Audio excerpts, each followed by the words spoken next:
Green hydrogen has been presented around the world as a clean energy solution. But is this fuel truly clean burning? And what does it take to produce it? What is hydrogen? Hydrogen is the lightest chemical element. It has no color, taste, or smell, and can combine with oxygen to form water. What is green hydrogen? To be considered green hydrogen, the production process of separating hydrogen from other elements must be powered by renewable energy. Hydrogen has been produced and widely used for more than 100 years, mainly to make fertilizers and plastics and to process oil. The gas has mostly been produced from fossil fuels, especially natural gas. Industry estimates predict the worldwide market for green hydrogen could reach $410 billion by 2030. This would double its current market size. What can green hydrogen be used for? Green hydrogen can be used in several industries, including steelmaking, concrete production, and in manufacturing chemicals and fertilizers. It can also be used to produce electricity, as a fuel for transportation and to heat homes. Supporters say green hydrogen could be used to make these processes better for the environment. Francisco Boschel is an energy expert at the International Renewable Energy Agency in Abu Dhabi, the United Arab Emirates. He told the Associated Press, AP, that he is hopeful about green hydrogen being able to produce more clean energy.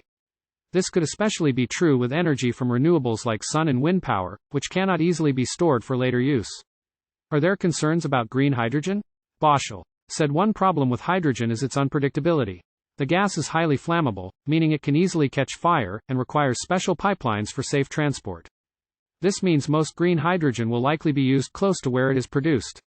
The Energy Transitions Commission is a research group based in London. Its experts said in a 2021 report that, because hydrogen is highly flammable and difficult to transport, its use for heating buildings and other uses is limited. The Commission is calling for net zero emissions by 2050. The report said hydrogen is also less effective than direct electrification methods. This is because some energy is lost when renewable resources are changed into hydrogen and then that hydrogen is changed again to power. The report suggested that the gas could be used as a way to avoid storing electricity in batteries. Some studies have questioned the high cost of hydrogen production as well as its investment risks. There are concerns linked to a greater need for water than other clean power systems. Critics have also pointed out the lack of international guidelines that make it difficult for a worldwide market to develop. Robert Howarth is an environmental expert and professor of environmental biology at Cornell University in New York State. He told the AP he thinks green hydrogen is being praised too much, in part because of lobbying efforts by the oil and gas industry.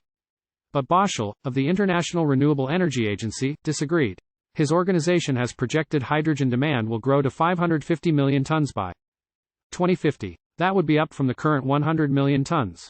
The International Energy Agency says production of hydrogen is responsible for creating around 830 million tons of carbon dioxide per year.